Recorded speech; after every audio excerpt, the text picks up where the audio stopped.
Salam, kembali lagi dengan saya Najmu Kalam. Ketika cinta mengingatnya, ketika rindu memikirkannya, ketika manusia menjadikan Allah segala-galanya, sudahkah di setiap saat kita mengingat Allah selalu dan selamanya? Wallahu a'lam. Ketika sebelumnya saya membahas sedikit tentang perempuan, karena saya seorang perempuan, saya tertarik berlanjut membahas tentang itu. Ketika emansipasi hanya sekedar fenomena, dan itu terjadi untuk yang saya tahu ada di Indonesia, dari sebuah pola pikir untuk sebuah perubahan untuk kaum perempuan. Ketika saya melihat latar belakang dari apa yang dilakukannya itu adalah ingin mengangkat derajat perempuan, ketika perempuan itu tidak lagi berada dalam kebodohan, sehingga perempuan bisa berkiprah seperti laki-laki di bidang sosial, politik, ekonomi, menjadi cakap seperti halnya kaum laki-laki. Itu hanya sekedar sudut pandang yang diutarakan di tema emansipasi. Wallahu a'lam. Ketika saya menelisik lebih lanjut atau lebih dalam dari fenomena itu,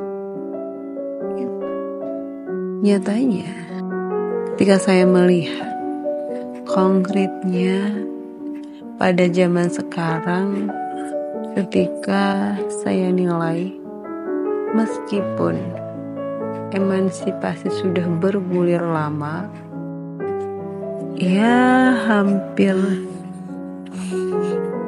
bahkan jauh sebelum saya ada gitu kan, kayak gitu.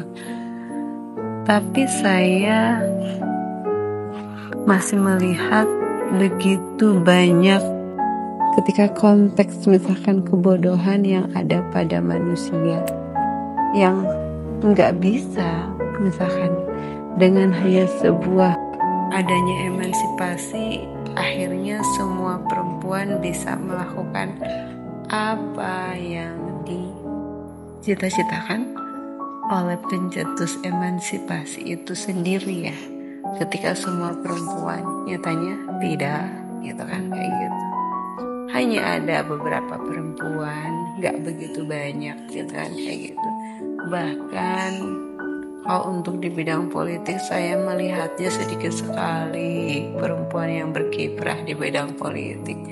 Belum ketika bahasanya setara, saya pikir enggak, tidak sepadan ketika misalkan antara laki-laki dan perempuan. Ketika saya melihat, anggap contohnya seperti ini, di kursi legislatif yang ada di Indonesia aja, kuota perempuan itu sangat sedikit.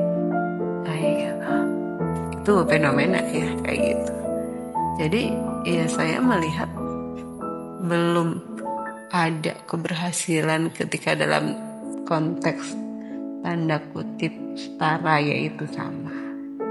Nyatanya manusia, maaf, di situ perempuan butuh berjuang untuk setara itu, dan itu kendala yang dihadapi oleh perempuan itu banyak. Untuk misalkan seorang perempuan itu bisa menjadi sepadan dalam satu poin saja, misalkan dalam bidang politik contohnya, ketika misalkan bagaimana seorang perempuan belajar dan akhirnya bisa mahir di satu bidang ilmu tertentu atau menguasai ilmu tersebut.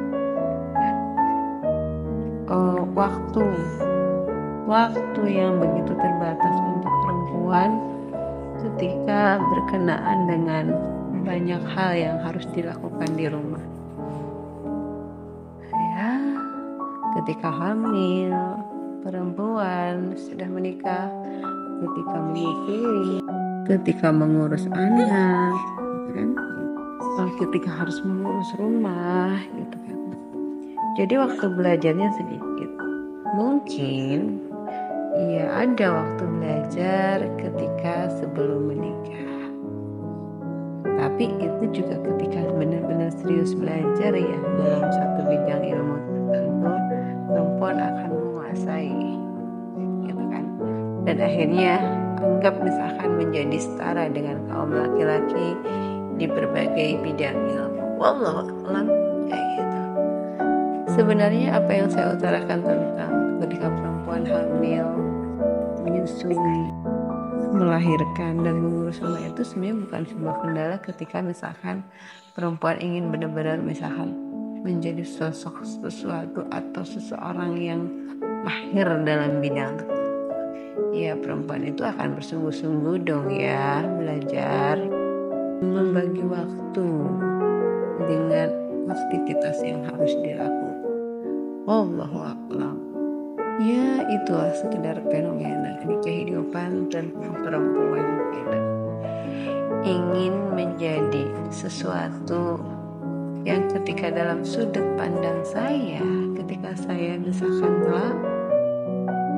ketika di dalam penjelasan di dalam firman Allah bahwa ketika laki-laki itu adalah seorang pemimpin dan akhirnya perempuan itu hanya mendampingi pemimpin itu dalam konteks bekerja sama dalam hal apapun dari setiap aktivitas. Saya pikir bisakah perempuan misalkan mengambil posisi menjadi pemimpin yang benar-benar sepadan dengan seorang laki-laki? Wallahu a'lam. Ketika atas kehendak Allah itu bisa, saya pikir bisa. Itu mudah. Kayak gitu. Tidak ada yang sulit bagi Allah untuk poin itu apapun. Cuma ketika saya misalkan mengajak telaah tentang yang terjadi realnya, yang misalkan yang ada di masyarakat sekarang, ketika kebanyakan kalau saya misalkan melihat fenomena perempuan itu banyaknya hanya sebagai pekerja gitu kan, kayak gitu, bekerja di luaran, bukan kiprah yang benar-benar dia memiliki posisi yang misalkan Masya Allah gitu kan, bisa memimpin seperti halnya laki-laki.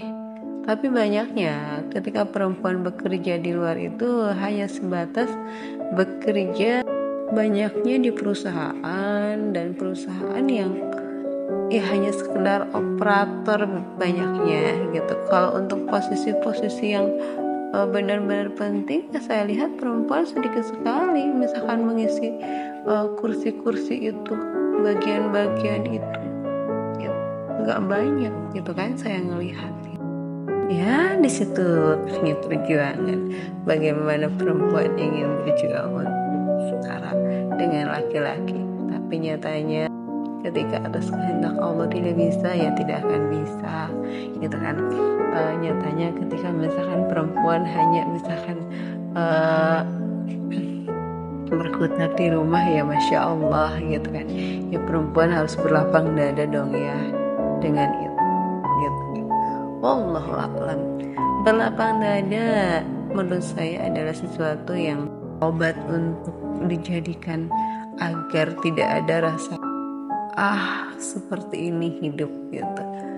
Saya ingin seperti itu tapi saya nggak bisa gitu kan. Ini untuk perempuan khusus. Wallahu a'lam.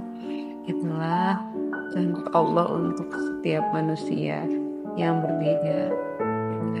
Kehendak Allah untuk perempuan ketika misalkan sekuat apapun misalkan berusaha untuk menjadi sosok yang bisa berkiprah dan bersaing di luar sana dengan laki-laki ketika atas kehendak Allah hanya sebatas di rumah, ya itu yang terbaik gitu kan, kayak gitu. Tapi misalkan ketika pilihannya tetap seperti itu, dan misalkan pilihannya misalkan ingin di garda depan, misalkan menjadi perempuan, gak masalah ketika bisa gitu. Ketika itu adalah yakin itu benar, lakukan dari apa yang diyakini ketika itu benar dari sudut pandang diri gitu kan, kayak gitu. Kalau misalkan kita mengacu ke sudut pandang misalkan bagaimana benar di hadapan Allah, ya kita perempuan harus belajar dong ya, apa yang boleh dilakukan oleh seorang perempuan dan apa yang tidak boleh dilakukan oleh seorang perempuan. Titik beratnya seperti itu. Wallahu a'lam gitu kan, kayak gitu. Dari banyak poin yang dilakukan perempuan, saya mencoba akan membahas satu demi satu pembahasan dari apa yang harus dilakukan perempuan di kehidupan ketika kita hidup di dunia. Wallahu a'lam.